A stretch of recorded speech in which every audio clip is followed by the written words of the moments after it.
Really now honored to invite Julie Fingers, who's going to share her personal story with us today. Shana Tova.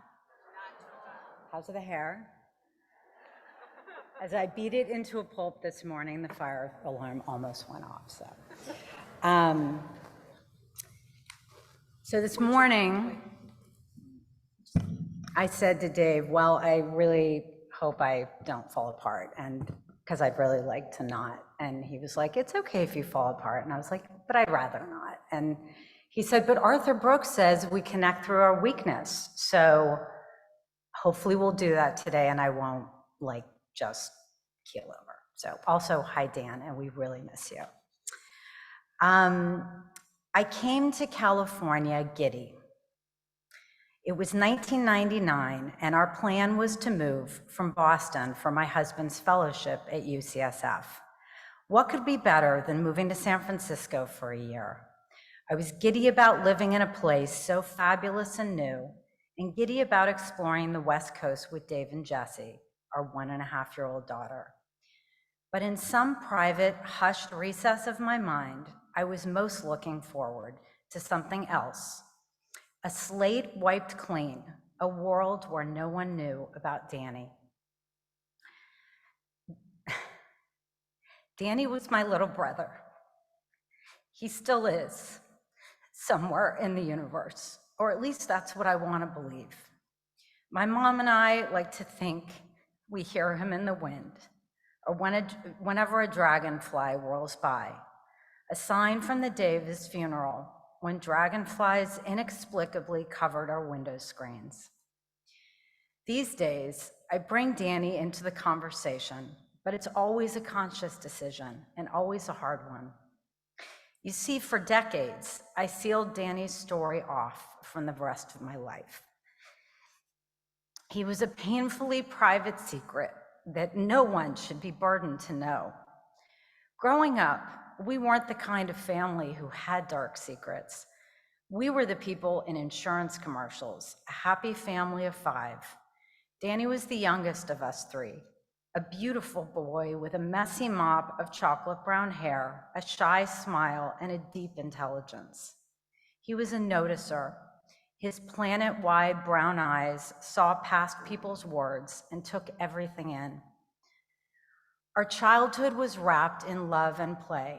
While our other older brother was out doing cool things, Danny and I were a team, partners, racing our bikes around the block, building forts, making lemonade stands. But no amount of love protected Danny. As he grew older, his extreme sensitivity to the world's unpredictability and roughness began to crush him, until at the age of 13, he began to disappear into a darkness. Mental illness was not part of society's lexicon back then, and we were at a loss about everything but this. We would do everything possible to help Danny, and no one would know. We assumed his funk was a phase, and we wanted to shield him from the burden of people thinking that something was wrong with him when he came out of it. But the weeks turned to months, and as denial gave way to desperation, my family, my whole loving, perfect family, began a harrowing 14-year slow-motion trauma in private. First came the therapists, then the endless march of medications, then the psychiatric hospitals. It was a war against an enemy that we couldn't see and didn't understand. We became adept at living in 2 worlds, the one we lived in front of everyone else, the other with Danny, lost in a relentless, hubris-driven battle to save him, as if the right words or strategy ever could. On May 16th, 1996, after fighting to get better for so hard and so long, in an apparent accident in which he tempted fate one too many times, Danny died. He was 27 years old and stronger and braver and more beautiful than any of us ever would be.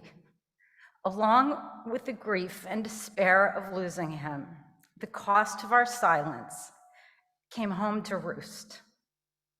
Somehow, we had to find the language to convey to our stunned community a history they knew almost nothing about.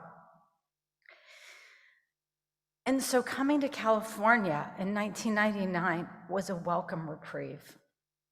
Here, I could escape that part of my identity and get back to living in just one world again, the world of my own beautiful little family. But then a new friend would ask if I had siblings, and I was stuck. If I answered that there were just two of us, my big brother and me, I felt like I was lying. But what a buzzkill it is to tell the truth sometimes, isn't it? Like dropping a bomb on a tea party. And this is where I come with my message for you. Secrets exact profound cost on everyone involved. At the time, we were so sure we were doing the right thing by protecting Danny's privacy. But looking back, I think we made his excruciating struggle even worse, because beyond our love and the capricious care of professionals, he was alone. Denial kept us from another truth, which is now so obvious, that we were protecting ourselves from judgment, from discomfort, from the discomfort of others, from the stigma and the shame of mental illness, which is never anyone's fault, but feels like it is. But keeping secrets also exacts a high toll on the secret keeper. Spending all those years split between those two worlds changed me. It pumped something unnatural into my cells. I became so adept over the years in editing myself to the outside world. I unwittingly lost access to my own inner life and my ability, as someone who always wanted to become a writer, to write. Another thing, when you hide the hard parts of your life from others, you put up an invisible wall. You dislocate yourself from one of the most holy things of all, an authentic connection to others.